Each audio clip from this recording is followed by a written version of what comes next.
Radio Chilango. El defensor de la naturaleza, de un hombre que ha vivido por años la inclemencia de la injusticia, la crueldad de un sistema judicial, de un sistema de procesamientos jurídicos en nuestro país, corrupto, podrido, ¿no? Pablo López Alavés, 13 años preso por un crimen que no cometió.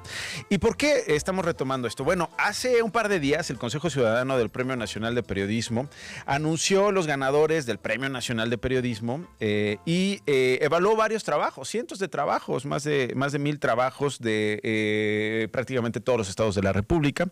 Y pues se reconoce, se premia, se agradece, debo yo decir, por lo que implica el periodismo hoy en día en nuestro país, la excelencia de estos trabajos, ¿no? Caricatura, historieta, animación, crónica, periodismo narrativo, entrevista, fotografía, periodismo científico y cultural, multiplataforma, de opinión y análisis, reportaje, trayectoria, en fin.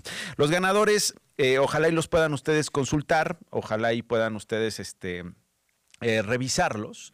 Y tenemos el privilegio, Dani, de recibir en la cabina de Radio Chilango a Alejandro Santos Cid. Él es el ganador de el género entrevista, digamos, de esta categoría dentro del Premio Nacional del Periodismo, por un trabajo que tiene que ver con la vida de Pablo López Alavés. El trabajo se llama Dentro de la cárcel con Pablo López Alavés, 13 años preso por un crimen que no cometió, y que publicó El País en México, que si no lo han visto, si no lo han leído, y si no han visto además el material audiovisual que El País ha publicado, pues este es el momento en que tengan que correr a leer tu trabajo. Alejandro, bienvenido, qué gusto tenerte por acá, ¿cómo estás? ¿Qué tal, Nacho? Muchas gracias por recibirme. Oye, ¿cómo tomaste la noticia de que tu trabajo iba a ser diferenciado así? Pues esto es una cosa que siempre se suele decir, pero en este caso era verdad, fue una sorpresa, de verdad yo no pensaba que tenía muchas posibilidades. O sea, tú como reportero no le creías a quienes reciben estos premios de, fue una sorpresa. Por favor, ¿cómo va a ser una sorpresa si ve tremendo trabajo? Mira, te tocó a ti. ¿No lo esperabas? No lo esperaba. Conozco muchos compañeros que habían presentado también trabajos y de verdad pues consideraba que había cosas mucho mejores que mi texto, pero bueno, pues fue toda una sorpresa, una muy buena sorpresa, y sobre todo me alegré mucho de que se volviera a poner en la mesa el caso de Pablo López Alavés, que tristemente está muy olvidado, no es un tema de actualidad para nada. Siento que, como mencionabas, dentro del sistema judicial en México hay tantos casos particulares parecidos al suyo que es muy difícil al final centrarse en uno en concreto. Yo lo hice con Pablo, pero como Pablo, o sea, no es un caso aislado, como Pablo hay muchos. Entonces me alegró mucho que se volviera a poner sobre la mesa esto, ¿no? Que se volviera a discutir, que se volviera a hablar. Con un poco de suerte, ahora el ruido que hace el Premio Nacional de Periodismo pues ayude un poco a mejorar la situación de Pablo, a conseguir la libertad, sería lo ideal. Ahora hablaremos de eso. Quiero retomar parte de lo que dijo el Consejo. Esta pieza periodística destaca por su brillante construcción literaria, que narra el testimonio de un líder indígena zapoteco acusado injustamente de asesinato por defender los bosques. El trabajo combina fotografía, video y una prosa conmovedora para visibilizar la lucha de quienes se oponen a la tala ilegal, a menudo impulsada por intereses económicos y políticos. Lo decías, Alejandro, hay muchos casos. El caso de Pablo es uno de ellos, uno de tantos, que tiene que ver, bueno, en este caso con una injusticia, con alguien que está purgando, digamos, las consecuencias de tener un sistema judicial corrupto.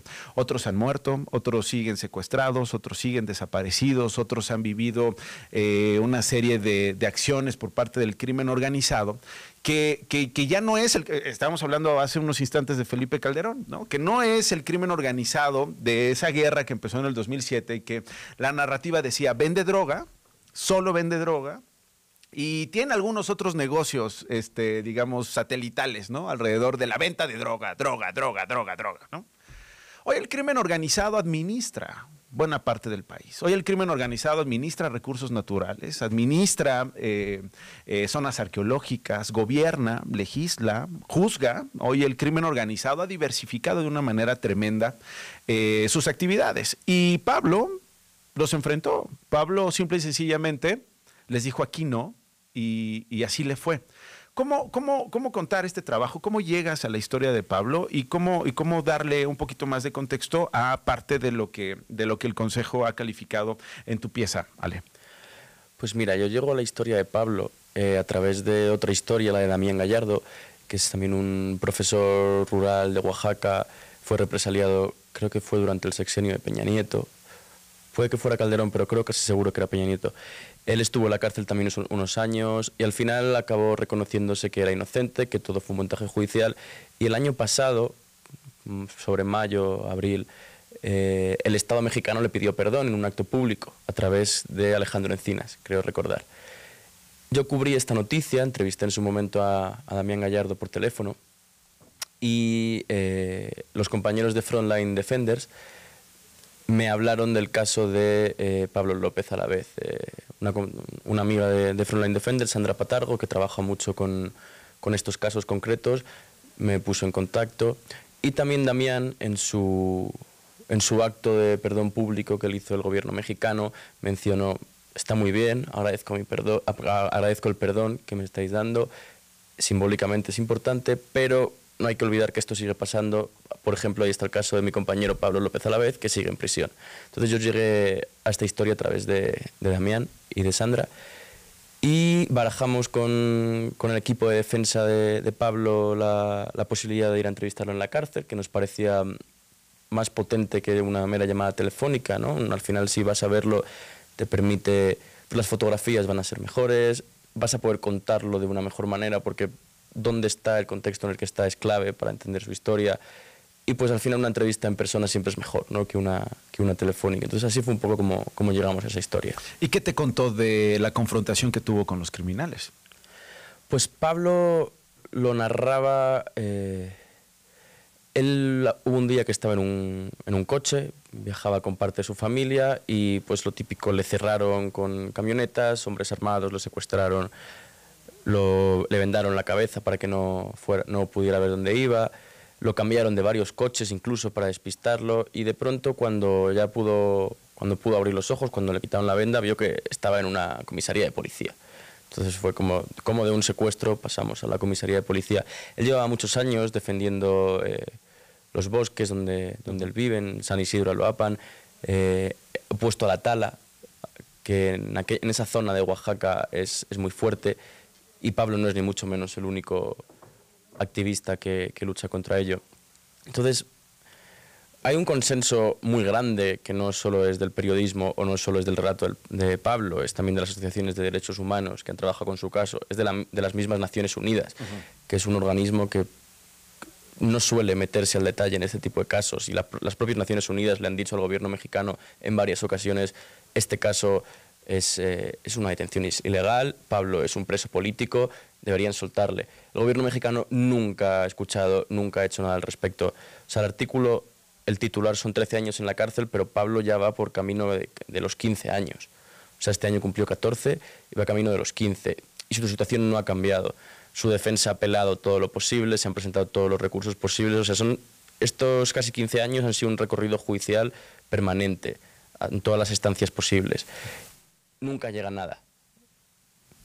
Alejandro, ¿qué se reconoce en tu trabajo? Ya un poco lo estás antojando con todo lo que se ha desnudado del Estado mexicano, pero también de las comunidades y la influencia de los grupos criminales en las comunidades.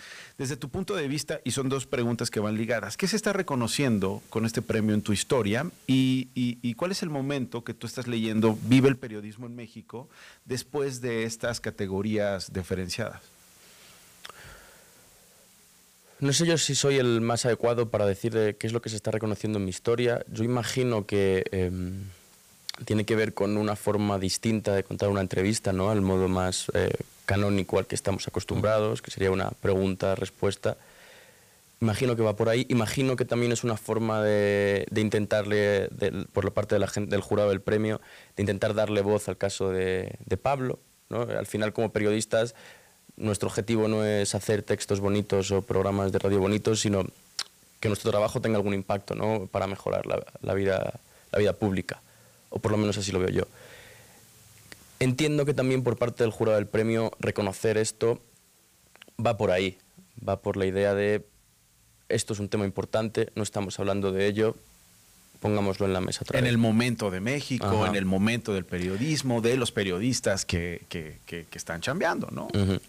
Y en cuanto al momento que vive el periodismo mexicano que mencionabas, yo creo que ahora más que nunca el periodismo mexicano es muy importante, vive una salud ahora mismo muy buena. No sé si habéis leído la crónica que ganó a Mejor Crónica de Marcela Turati. Sí, cómo no. Es una crónica buenísima, súper potente, súper necesaria. Estamos hablando de algo histórico, pero a la vez estamos hablando del presente, porque la crisis de la desaparecidos, la guerra sucia, es algo que seguimos viendo a día de hoy, o por lo menos sus últimas consecuencias. Sobre todo venimos de un sexenio que la relación del poder con la prensa ha sido problemático. Hemos estado viendo las mañaneras, que hay gente que las considera una revolución en comunicación social. Yo opino distinto, yo creo que es una forma de marcar agenda y de no tener nunca que comparecer realmente ante la prensa. Seamos sinceros, no es una rueda de prensa. Quién puede preguntar y quién no es una decisión al final, la mayoría de veces muy política. Entonces creo que este tipo de premios, aunque no tengan el mismo poder que pueda tener las instituciones del Estado, al final son una manera de dar voz, de dar fuerza, de dar un valor a ese periodismo que se hace contra el poder, desde los márgenes, independiente.